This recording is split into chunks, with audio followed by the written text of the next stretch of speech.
I am sure that many of you have seen or are familiar with the musical Hamilton. But for those of you who aren't, and for those of you who may have forgotten, Lin-Manuel Miranda's depiction of Alexander Hamilton, despite being a phenomenally successful Broadway production, is a tragedy, as in the Greek terms. In every tragedy, the hero must have a tragic flaw, some characteristic that makes them suffer, and often causes great suffering to those closest to them. I don't know what Miranda would say, but to me, Hamilton's tragic flaw, which is of course his greatest strength, is his idealism and his single-minded commitment to it. Hamilton often comes across like an ancient prophet who is far more comfortable in the public square than he is at home. His overwhelming focus is on fulfilling his own potential and that of the newly independent United States of America. This makes him dangerous, not only to those who would stand against the ideals he pursues, but also to his family, whom he both cherishes and, in contradiction of his love for them, treats as collateral. He betrays Eliza, his wife, through an illicit affair. And with even more terrible consequence, he is complicit in their son Philip's death by not putting an end to the duel of pistols in which Philip feels obliged to partake. Philip dies, and Alexander and Eliza are broken. A seemingly unbridgeable chasm divides them. There are moments that the words don't reach. There is suffering too terrible to name. You hold your child as tight as you can and push away the unimaginable, the moments when you're in so deep. It feels easier to just swim down. The Hamiltons move uptown and learn to live with the unimaginable. My rabbi growing up, Rabbi Harold Schulweis, of blessed memory, used to tell this story. The rabbi, you see, this rabbi was a contradiction. On one hand, he always had his nose in a book. He rarely left his study. He almost never went into the real world. The rabbi lived a sheltered life. On the other hand, he did a lot of counseling. All the lowlifes came to him for advice. He attracted drug dealers and prostitutes, pimps, and criminals. No one could figure out how this scholarly rabbi knew what to tell the street folk. Finally, one of the students had the courage to ask, how can a person who almost never leaves the house know what to tell the shady characters who come to see you? The rabbi answered, easy. There is no feeling, no urge, no desire that they have that I can't find myself. And if there is something I can't find inside, then I have to look harder. When we speak of the notion that we are created B'Tselem Elohim, that each human being is created in God's image, most often we imagine the holy and pristine attributes of the souls that animate our diversely formed bodies.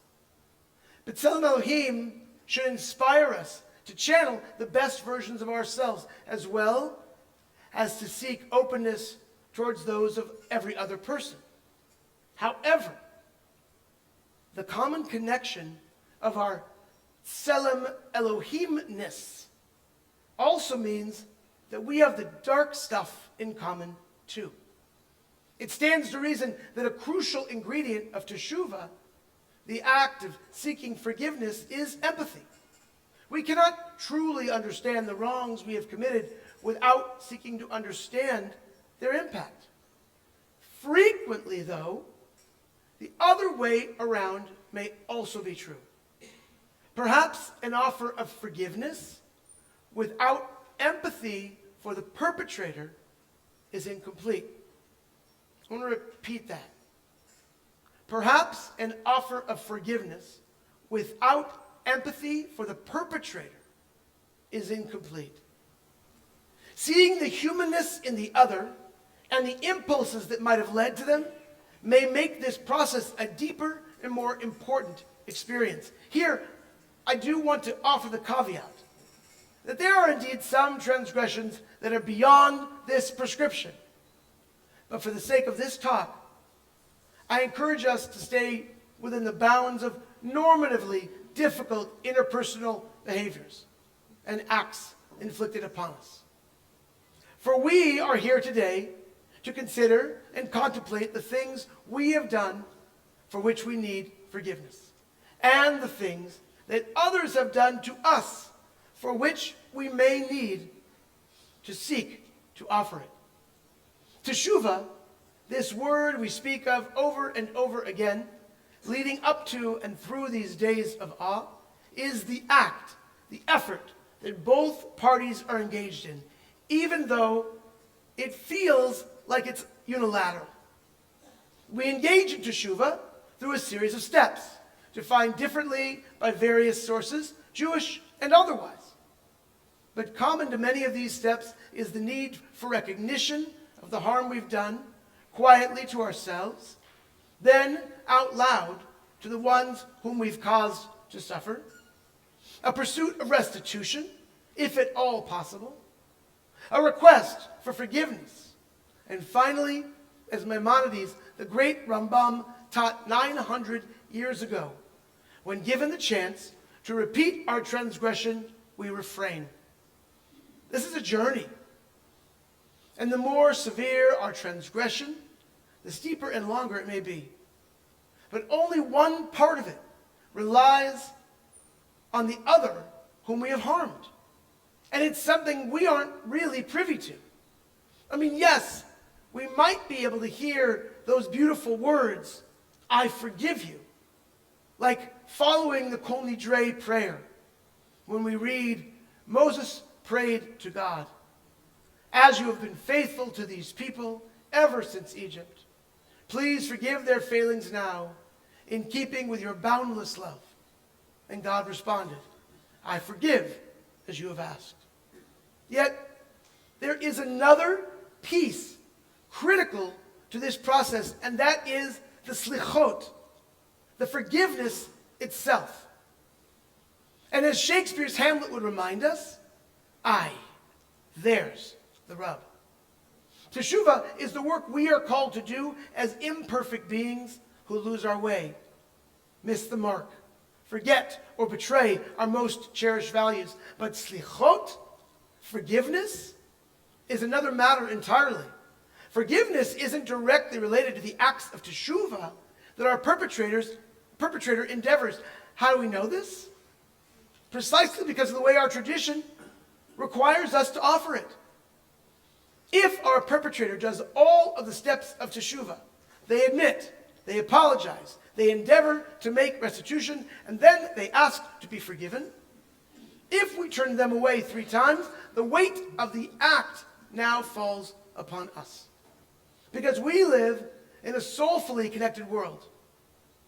Whether or not we believe in the soul. Our actions affect others. Others affect us. We pine, we regret, we recriminate, we lose ourselves in visions of revenge. We hold grudges.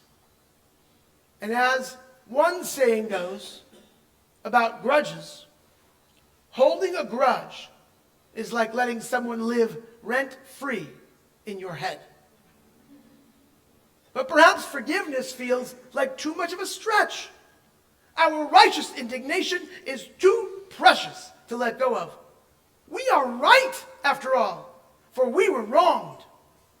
What is this forgiveness thing we're all whipped up about? Now, there are quite a few definitions, but even better admonitions if we do not at least seek to exercise it. Resisting forgiveness, you'll know this one, is like taking a poison pill and hoping for the other person to die. Denying forgiveness is like locking yourself in a prison for a crime someone else committed and hoping that they will find the key to release you. One of the many difficulties we face when asked to forgive is that forgiveness may appear to be an excuse, like a justification or a diminishment of wrong.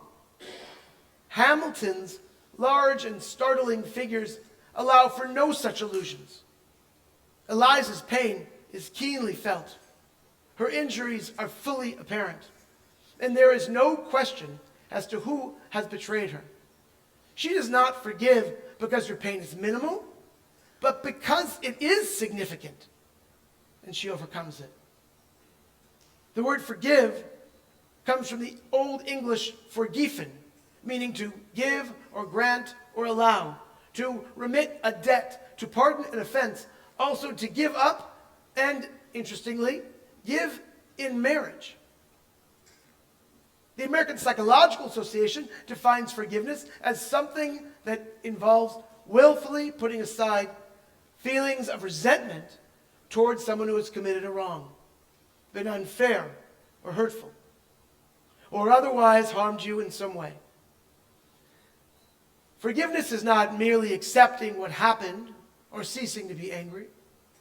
Rather, it involves a voluntary transformation of your feelings, attitudes, and behaviors, so that you are no longer dominated by resentment and can express positive emotions such as compassion and generosity toward the person who wronged you. So how do we do it? I can't answer that yet. Because first, we must wrangle with the why. Why must we find the capacity to forgive? To forgive does not necessarily mean we're letting the other off the hook. As I mentioned, our offering of forgiveness is only one step of the multi-step process of teshuvah. The real reason we must find it in ourselves to forgive is because we need to. We need to in order to live our lives fully in the time we are granted. Look, if we had all the time in the world, perhaps maybe it wouldn't matter. If we lived forever, then we could imagine that an eon or two might be enough to be able to skip the forgive and just jump to the forget. But if you ask Palestinian Arabs and Jews, or Hutus and Tutsis, or Armenians and Turks, or the Hatfields and the McCoys, they might beg to differ. Suffice to say, we don't have all the time in the world, because these library books will be returned someday, whether we like it or not. Forgiveness, slichot, is an offering built into our DNA. We humans are the creation of a grand bargain in which our existence relies upon a system of checks and balances, conscience and physicality. We can act and speak in the kindest and most gentlest ways. We can lengthen our fuse and stifle our critique. We can embrace with love and affection and humility and grace. Because we can also act and speak in rough and gruff and mean ways. We can explode and judge and ignore. We can express contempt. We can do both. And this is why we are called to forgive. Because when we forgive, we do our part in helping to make this terribly imperfect world a better place. I want to reiterate, forgiveness, especially for heavyweight sins, is not an easy lift. In the face of a transgression that has caused tremendous pain, anguish, and loss, true forgiveness can only take place when the parties involved have been through the crucible of mourning over what has been lost. Forgiveness for the big stuff doesn't take place without recognizing that indeed something has died, clearing the way maybe for the birth of something new. In a small way, if someone has said something awfully hurtful to you, forgiveness may require the death of the notion that that person would never do such a thing. In a larger way, if someone has terribly betrayed you, a certain aspect of that relationship, along with the presumption of trust and loyalty, must die in order for that relationship to form anew.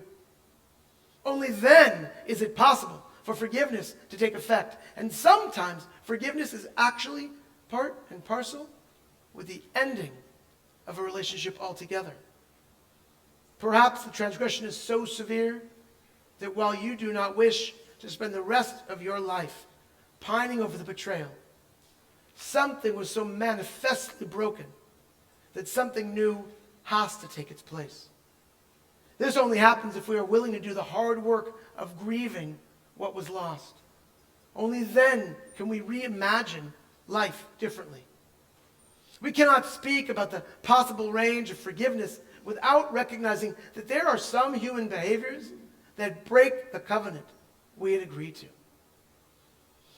Does it eliminate any possible future relationship with that person? Yes and no.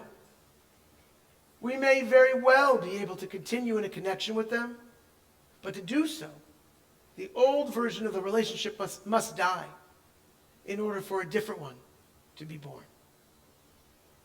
If you see him in the street, walking by himself, talking to himself, have pity. He is working through the unimaginable. And yet it's not unimaginable that our closest and dearest can betray us, and that we have the capacity to forgive, if only to allow ourselves a new chance for peace. Hayom Harat Ha'olam. On this day, the world is conceived, newly conceived, reconceived. Tonight begins Rosh Hashanah, the first day of the new year, and our liturgy demands that we take seriously the slichot, the forgiveness we might feel newly obliged to seek, and the slichot, the forgiveness we might feel newly obliged to offer. Why?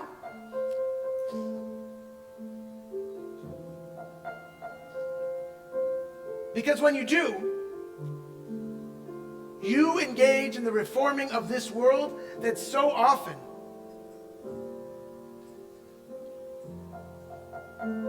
feels so out of control, so scary, so worrisome for us and for the generations to come.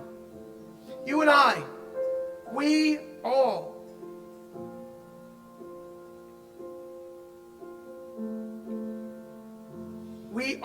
are being called this night to tikkun, to the repair of this world by the kindness and grace we can offer and we can seek. It really is up to each and every one of us. There's no amount of praying and meditating we can do to fix the wrongs we have committed against or endured from other people. The ritual commandments, yeah, God will forgive us of those. That's Yom Kippur's promise. But the ones between us and others? No. No.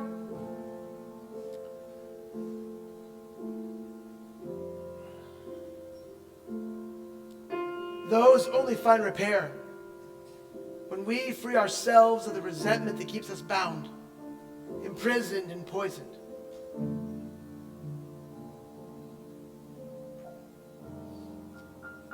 And when we practice humility that reminds us that we are perfectly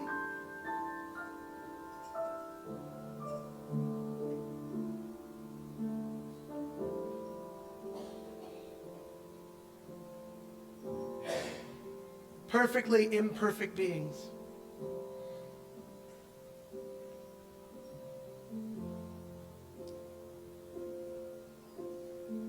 And our lives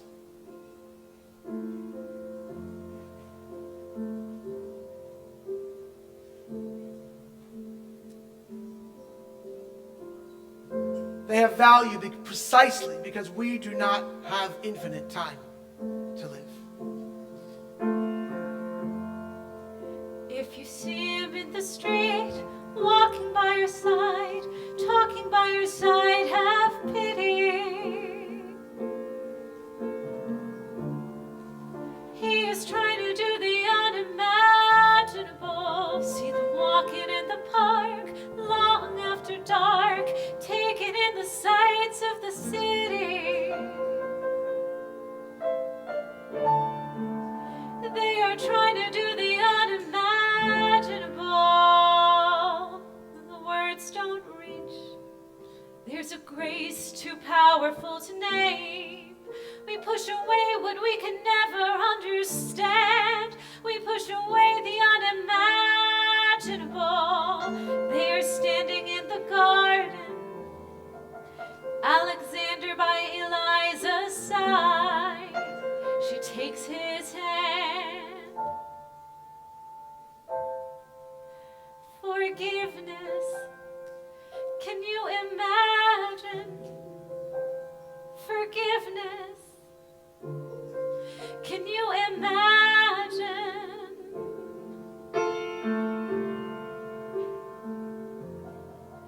If you see him in the street, walking by your side, talking by your side, have pity. They are going through the unimaginable.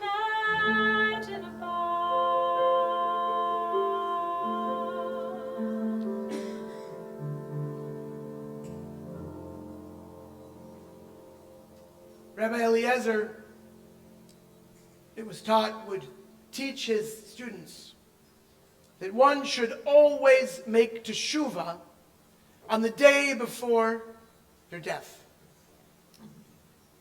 And one of his students raised their hand and said, "But Rabbi, how do we do that? We don't know the day before our death." And the rabbi said, "Right, exactly, yes. Then make teshuvah today." Please rise as we turn to page 77 for Avinu Malkeinu.